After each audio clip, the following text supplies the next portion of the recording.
యూదాంధ్రప్రదేశ్గా మార్చినటువంటి ఘనత కేవలం వైసీపీ ప్రభుత్వానికి చెల్లుతుంది. గతంలో రాష్ట్రమంతా పెట్టుబడిదారుల సదస్సులు జరిగాయి. ఇప్పుడు రాష్ట్రమంతా కూడా పేకాట శిబిరాలు నిర్వహించడం ఫేమస్ అయిపోయింది. గత కొన్ని రోజుల క్రితమే జగన్ రెడ్డి గారు, హోంమంత్రి అయినటువంటి సుచరిత గారు ఆన్లైన్ పేకాటను నిరోధిస్తున్నామని చెప్పారు. అంటే మీరు ఆఫ్లైన్ పేకాట కేంద్రాలని స్వయంగా నడుపుతున్నారా అని చెప్పి మేము ప్రశ్నిస్తా ఉన్నాం. మీ మంత్రి కొడాలి నాని నేతృత్వంలో గుడివాడ, నందివాడ పోలీస్ స్టేషన్ పరిధిలో పేకాట శిబిరాలు పట్టబట్టం నిజం కాదా అని చెప్పి మేము ప్రశ్నిస్తా ఉన్నాం. అక్కడ 10 కోట్ల నగదు, 40 వాహనాలు సీజ్ చేయడం నిజం కాదా అని చెప్పి మేము జగన్ రెడ్డిని ప్రశ్నిస్తా ఉన్నాం. అదేవిధంగా కొడాలి నాని మాట్లాడుతూ పేకాట ఆడటం ఏమైనా నేరమా, ఏం పీకుతారు మీరు, 100 రూపాయలు ఫైన్ వేస్తారు, కడతాం మళ్ళీ ఆడతామని చెప్పి కాలర్ ఎగరేసి మరీ చెప్తున్నాడు. అంటే మీరు పేకాటని అధికారికంగా చేస్తున్నారా అని చెప్పి జగన్ రెడ్డిని, కొడాలి నానిని మేము ప్రశ్నిస్తా ఉన్నాం.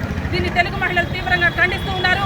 ఈ విధంగా మహిళల ధన మాన ప్రాణ నష్టం ప్రభుత్వం బాధ్యత తీసుకుంటుందా అని చెప్పి మేము ప్రశ్నిస్తా ఉన్నాం. మీరు కొడాలి నానిని వెంటనే సస్పెండ్ చేయాలి అని చెప్పి తెలుగు మహిళలుగా మేము డిమాండ్ చేస్తూ ఉన్నాము.